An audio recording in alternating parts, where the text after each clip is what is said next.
ও বন্ধুরা, আমি হলাম সোমা, আমি রিম্পা। আমরা যাচ্ছি এখন কালনায়। তো কোথায় যাচ্ছি দেখতে থাকো। এখন সবাই মিলে যাচ্ছি স্টেশনে ট্রেন ধরতে। অনেক দিন হয়ে গেছে যাব, তারপরে স্টেশনে যাই দৌড়ে দৌড়ে। বাট ফাইনালি আজকে আমরা ভেবেছি যে দৌড়ে আর ট্রেন ধরা যাবে না। তার জন্য আমরা আজকে ট্রেনের অনেক আগেই বেরিয়েছি, যাতে ভালোভাবে আমরা ট্রেনটা পেয়ে যাই।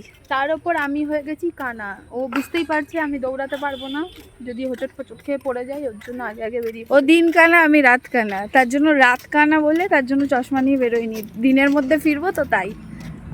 চলে এসেছি আমরা স্টেশনে। এই যে আমাদের ওভারব্রিজ ক্রস করতে খুবই কষ্ট হয়, তাই লাইন টপকেই আসি। তো দেখো এখন ট্রেনের অপেক্ষা করব।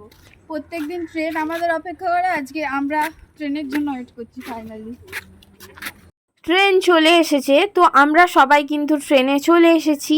আর ট্রেনের ভিড়টা তোমাদের দেখিয়ে দিই যে ট্রেনে কেমন ভিড় আছে। এরপর আমরা ট্রেন থেকে নেমে পড়লাম কালনা। তো ওভারব্রিজ ক্রস করে আমরা কিন্তু হেঁটে হেঁটে যাব লেন্সকার্ট। কালনা স্টেশন থেকে টোটো করেও তোমরা লেন্সকার্টে যেতে পারো, ভাড়া নেবে মাত্র 10 টাকা। বাট হেঁটেও তোমরা যেতে পারো। আমরা যেহেতু একটু মোটাই হয়ে যাচ্ছি, ডাক্তার বলেছে তোমরা হাঁটো সব সময়, তার জন্য আমরা আজকে ভাবছি হেঁটে হেঁটেই যাব লেন্সকার্টে। আমি, বোন আর বনি সবাই কিন্তু চলে যাচ্ছি লেন্সকার্টে। তো লেন্সকার্ট যাওয়ার পথেই তোমাদের কিন্তু পড়বে বাজার কলকাতা।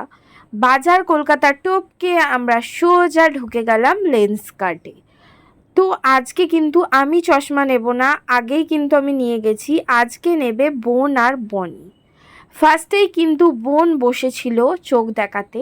আর লেন্সকার্টে কিন্তু ডক্টর চেক আপ একদম ফ্রি। তো দুজনাই চশমা নেবে বলে চোখটা ফার্স্টে দেখিয়ে নিল, পাওয়ারটা চেক করে নিল। এরপর কিন্তু ফ্রেম চুজ করছে। এর মধ্যে আমিও দেখে নিচ্ছিলাম আমাকে পরে কেমন লাগছে।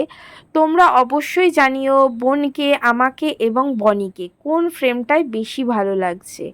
দেখি আমরা যেই ফ্রেম নিয়েছি তার সাথে তোমাদের চয়েসগুলো মেলে নাকি। তো আমি এই চশমা ওই চশমা দেখেই যাচ্ছিলাম। অ্যাকচুয়ালি মেয়েদের শপিং করতে ভালোই লাগে, সে চশমাই হোক, জামাই হোক, যাই হোক। আমার তো এই সানগ্লাসটা দারুণ লেগেছে, যেটার দাম 5,000 টাকা, তাই ভাই কিনিনি, রেখে দিলাম। ফাইনালি আমরা এই 3টে চশমা নিয়েছি। এরপর কিন্তু আমরা ট্রেন দৌড়ে দৌড়ে ধরে নিলাম। এরপর ট্রেনে উঠে এই কিউট বেবিটার সাথে দেখা হয়ে গেছে। যতবারই আমি ভিডিও করতে যাচ্ছি ততবারই ও মুখ ঘুরিয়ে নিচ্ছে। ফাইনালি ট্রেন থেকে নেমে পড়েছি। এবার কিন্তু সোজা চলে যাব আমরা বাড়ি। Tata, bye bye. Follow like করে দিও।